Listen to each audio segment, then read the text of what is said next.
आज के वीडियो में हम लोग ज्ञान कक्षा 8 के दूसरे अध्याय सूक्ष्मजीव मित्र एवं शत्रु इसके प्रश्नोत्तरों को करेंगे। चलिए, तो पहला सवाल है रिक्त स्थानों की पूर्ति कीजिए। इसमें था सूक्ष्मजीवों को डैश की सहायता से देखा जा सकता है। तो सूक्ष्मजीवों को सूक्ष्मदर्शी की सहायता से देखा जा सकता है। ख नंबर है नीले हरे शैवाल वायु से है ना डैश की का स्थिरीकरण करते हैं जिससे मिट्टी की उर्वरता में वृद्धि होती है। इसमें हम लोग भर देंगे नाइट्रोजन। ग नंबर में है एल्कोहल का उत्पादन डैश नामक सूक्ष्मजीव की सहायता से किया जाता है। तो आपका इसमें भरा जाएगा यीस्ट। घ नंबर में है हैजा डैश द्वारा होता है। इसमें हम लोग भरेंगे बैक्टीरिया। ये हैजा बैक्टीरिया के द्वारा होता है। दूसरा सवाल है कि सही शब्द के आगे सही का निशान लगाइए। देख लीजिए यहाँ, इसमें था यीस्ट का उपयोग निम्न के उत्पादन में होता है। चीनी, एल्कोहल, हाइड्रोक्लोरिक अम्ल या ऑक्सीजन। इसका सही उत्तर हो जाएगा एल्कोहल।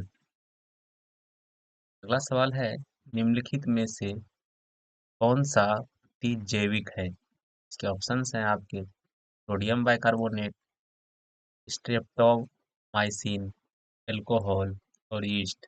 इसका 2 नंबर आपका सही है। तीसरा प्रश्न है मलेरिया परजीवी का वाहक है। क्या ऑप्शन है आपका मादा एनोफिलीज मच्छर, कॉकरोच, घरेलू मक्खी या तितली। इसका सही जवाब हो जाएगा मादा एनोफिलीज मच्छर। अगला सवाल है संचरणीय रोगों का सबसे प्रमुख कारक है। इसमें देखिए क्या है, क्या चींटी, घरेलू मक्खी, ड्रैगन मक्खी या मकड़ी। इसका सही जवाब हो जाएगा आपका घरेलू मक्खी। चलिए अगला नंबर देखते हैं ब्रेड अथवा इडली फूल जाती है, इसका कारण क्या है। उष्णता, पीसना या यीस्ट कोशिकाओं की वृद्धि या मरने के कारण। इसका उत्तर हो जाएगा यीस्ट कोशिकाओं की वृद्धि। चलिए इसके बाद देखते हैं कि चीनी को अल्कोहल में परिवर्तित करने के प्रक्रम का नाम है ना। इसमें ऑप्शन है नाइट्रोजन स्थिरीकरण, मोल्डिंग, किण्वन या संक्रमण। इसका आपका हो जाएगा किण्वन। चलिए इस सवाल को देखते हैं। तीसरा नंबर है कि कॉलम 1 के जीवों का मिलान कॉलम 2 में दिए गए उनके कार्य से कीजिए, है ना। तो कॉलम 1 में है आपका पहला है जीवाणु। तो जीवाणु का हम लोग मिलान करेंगे हैजा का कारक, है ना, जो कि आपके 5वें नंबर में है। 4 नंबर में है राइजोबियम।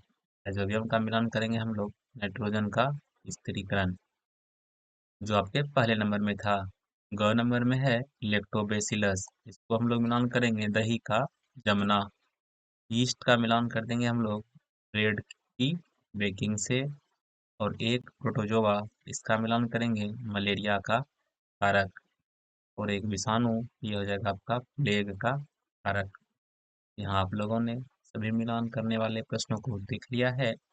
वीडियो में आगे जाने से पहले आप चैनल को सब्सक्राइब जरूर कर लीजिए, क्योंकि आपको सभी वीडियोज क्लास 8 की इसी चैनल पर मिलेंगी। चलिए चौथे प्रश्न को देखते हैं। क्या सूक्ष्मजीव बिना यंत्र की सहायता से देखे जा सकते हैं? यदि नहीं तो वे कैसे देखे जा सकते हैं? का उत्तर लिखेंगे हम लोग। सूक्ष्मजीव अत्यंत छोटे होते हैं जिन्हें नग्न आंखों से नहीं देखा जा सकता। सूक्ष्मजीवों को देखने के लिए सूक्ष्मदर्शी यानी कि माइक्रोस्कोप जिसे कहते हैं उसका प्रयोग किया जाता है। तो आप लोगों ने पढ़ा भी होगा कि वहाँ दिया हुआ था माइक्रोस्कोप, और आप लोग देखे भी होंगे स्कूल में। अगला प्रश्न है सूक्ष्मजीवों के मुख्य वर्ग कौन कौन से हैं? इसका उत्तर लिखेंगे हम लोग सूक्ष्मजीवों के 5 मुख्य वर्ग हैं। पहला वर्ग है बैक्टीरिया। तो बैक्टीरिया के बारे में 2 लाइन लिख लेंगे, 1 लाइन, है ना? क्या कि बैक्टीरिया एक कोशिकीय जीव होते हैं जो बीमारियां फैलाते हैं। उसके बाद है फंगी। फंगी जो होता है यह बहुकोशिकीय जीव है जो बीमारी फैलाते हैं। और ग नंबर में लिख देंगे हम लोग प्रोटोजोआ। ये भी एक कोशिकीय और बहुकोशिकीय दोनों हो सकते हैं जो हानिकारक होते हैं। के बाद विषाणु लिखेंगे। ये जीवों या पौधों की कोशिकाओं में जाकर गुणन करते हैं और बीमारियां फैलाते हैं, है ना? विषाणु जो वही करते हैं।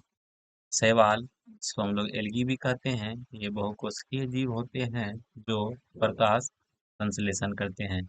ये 6 नंबर सवाल है, वायुमंडलीय नाइट्रोजन का मिट्टी में स्थिरीकरण करने वाले सूक्ष्मजीव का नाम लिखिए। यानी कि ऐसे सूक्ष्मजीव का नाम लिखना है जिससे वायुमंडल में नाइट्रोजन का स्थिरीकरण होता है। वायुमंडलीय नाइट्रोजन का मिट्टी में स्थिरीकरण करने वाले सूक्ष्मजीव दो हैं। पहला लिख देंगे हम लोग राइजोबियम, और दूसरा हो जाएगा आपका नीले हरे शैवाल। इसे इंग्लिश में हम लोग ब्लू ग्रीन एल्गी भी कहते हैं।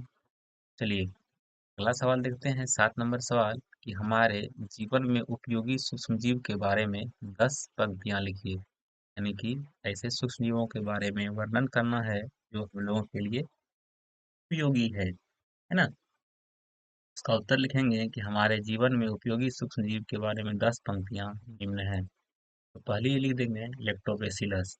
लेक्टोबैसिलस आप लोगों ने पढ़ा होगा चैप्टर में कि यह दूध से दही बनाने में सहायक है। उसके बाद दूसरा है यीस्ट। यीस्ट का उपयोग हम लोग ब्रेड और केक बनाने में होता है।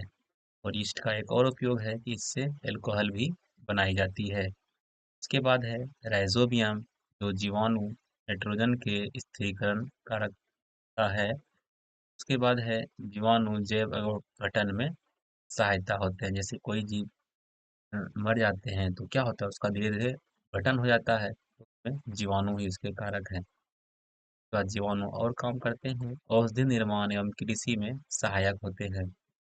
और उसके बाद देखिए स्ट्रेप्टोमाइसिन और टेट्रासाइक्लिन जैसे प्रतिजैविक जीवाणुओं से प्राप्त होते हैं। और 8वां लिखेंगे पॉइंट पेनिसिलिन। फफूंद से पेनिसिलिन एंटीबायोटिक बनती है।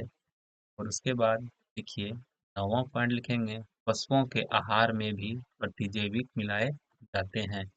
और आपका 10वां पॉइंट हो जाएगा कि पौधों के रोग नियंत्रण में भी प्रतिजैविक का उपयोग होता है। ठीक है, 7वां नंबर कंप्लीट हो गया। चलिए अगले 8 नंबर को देखते हैं। 8 नंबर में है सूक्ष्म जीवों द्वारा होने वाले हानिकारक प्रभावों का संक्षिप्त विवरण दीजिए, है ना?